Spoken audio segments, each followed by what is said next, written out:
Class 8 social science अर्थात नागरिक शास्त्र का अध्याय चौथा है कानून की समझ। आइए इस चैप्टर के सारे अभ्यास के प्रश्न हम लोग हल करते हैं। देखिए सबसे पहले प्रश्न क्रमांक पहला क्या है, कानून के शासन से आप क्या समझते हैं, एक उदाहरण देकर समझाना है। काफ़ी आसान सवाल है, आइए इसका आंसर करते हैं। देखिए इसका आंसर हम ऐसे लिखेंगे, कानून के शासन का अर्थ है कि देश के सभी नागरिक, चाहे वो किसी भी धर्म, जाति या वर्ग के हो, छोटे या बड़े या ऊंच या नीच जाति की हो, सभी पर कानून समान रूप से लागू होता है। ठीक है, तो इसी को कहा जाता है कानून का शासन। समझ में आ गया। अब हमें एक एग्जाम्पल देना है, तो उदाहरण हम ये ले लेंगे। देखिए उदाहरण, बाबरी मस्जिद के विध्वंस यानी तोड़े जाने पर यूपी के तत्कालिक मुख्यमंत्री कल्याण सिंह को मस्जिद की सुरक्षा न कर पाने के जुर्म में 1 दिन की जेल हुई। ठीक है, अतः स्पष्ट होता है कि कितना भी बड़ा आदमी हो तो कानून सबके लिए समान है। तो ये आपका क्लियर हुआ, तो यही आपका आंसर लिख लेना है। दूसरा सवाल देखिए क्या है, भारत में कानून बनाने की प्रक्रिया जो होती है, मुख्य बातों को अपने शब्दों में हमें लिखना है। कौन कौन सी प्रक्रियाएं होती हैं, स्टेप बाय स्टेप हमें बताना है। देखिए नया कानून कैसे बनता है, तो हम ऐसे लिखेंगे, भारत में कानून बनाने की प्रक्रिया निम्नलिखित है। आपको ये बातें लिखनी है और नंबर 1 में आपको लिखना है ये वाला, जनता का मुद्दा, समाज में चर्चा एवं बहस, पहला हो गया। दूसरा, सरकार द्वारा सदन में विधेयक पेश करना। ठीक है, लोकसभा और राज्यसभा में, संसद में चर्चा होगी, बहस होगी। ठीक है, ये तीसरा पॉइंट हो गया।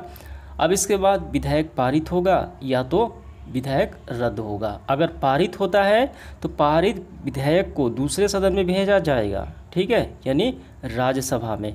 दूसरे सदन पर चर्चा बहस पर पारित अथवा संशोधन होगी। राष्ट्रपति के पास हस्ताक्षर के लिए भेजा जाता है और सहमति के बाद विधेयक कानून बन जाता है। तो इसी तरीके से आपको स्टेप बाय स्टेप लिख लेना है। इसके बाद देखिए आगे बढ़ते हुए प्रश्न क्रमांक तीसरा, आपके विचार में शिक्षा के अधिकार के कानून में किन किन बातों का शामिल करना चाहिए और क्यों। ठीक है, आइए इसका आंसर लिखते हैं। तो इस तरीके से हम इसका आंसर लिखेंगे। देखिए मेरे विचार में शिक्षा के अधिकार के कानून में हर वर्ग के बच्चों को उच्च शिक्षा तथा मुफ्त शिक्षा देने का अधिकार मिलना चाहिए। जी बिल्कुल सही बात है, ये तो मिलना चाहिए, उच्च शिक्षा मिलनी चाहिए और फ्री शिक्षा मिलनी चाहिए। ऐसे कानून भी बनाने चाहिए जिसमें सरकारी शिक्षक अपना निजी कोचिंग जो इंस्टीट्यूट होते हैं वो व्यवसाय न करें। ठीक है, तो यही बातें आपको लिख लेनी है। समझ में आ गया। इसके बाद देखिए हम अगला सवाल चौथा देखेंगे, अगर किसी राज्य या केंद्र की जो सरकार है ऐसा कोई कानून बनाती है जो लोगों की ज़रूरतों के अनुसार ना हो, तो आम लोगों को क्या करना चाहिए। देखिए ऐसा एग्जाम्पल हमें देखने को मिलता है, जैसे अग्निवीर आ गया था। अग्निवीर कानून जो है वो क्या हुआ, जनता विरोध करी थी, और किसान का भी जो कई बिल पारित होती है तो किसान उसको विरोध करते हैं। तो इसका क्या उपाय है, ऐसा कानून पारित हो जाए जो जनता के प्रतिकूल हो, अनुकूल ना हो। तो इसका आंसर हम ऐसे लिखना है। देखिए यदि सरकार केंद्र या राज्य हो, ठीक है, कोई भी सरकार हो, केंद्र की हो चाहे राज्य की हो, कोई कानून बनाती है तो लोगों की ज़रूरतों के अनुसार न हो, तो आम लोगों को कानून के विरोध में धरना प्रदर्शन करना चाहिए शांतिपूर्वक। ठीक है, और साथ ही साथ जनता को ऐसे कानून के विरोध में न्यायालय की शरण लेनी चाहिए। तो यही कार्य करना चाहिए।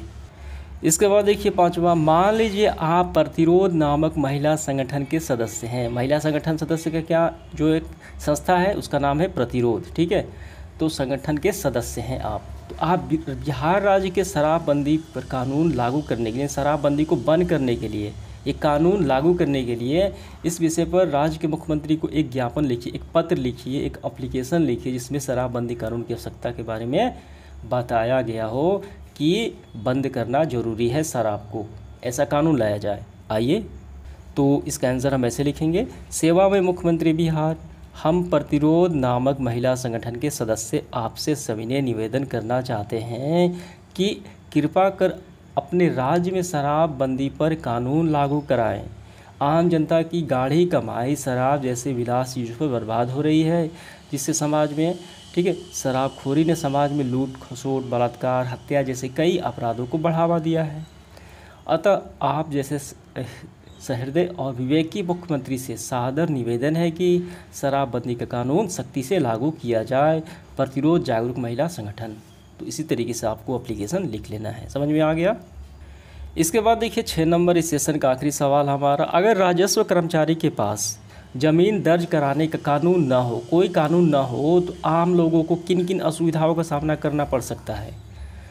तो जो समस्याएं उत्पन्न होती हैं, तो यहाँ पे मैं स्क्रीनशॉट लगा देता हूँ, वहीं से आपको इसका आंसर कर लेना है। धन्यवाद।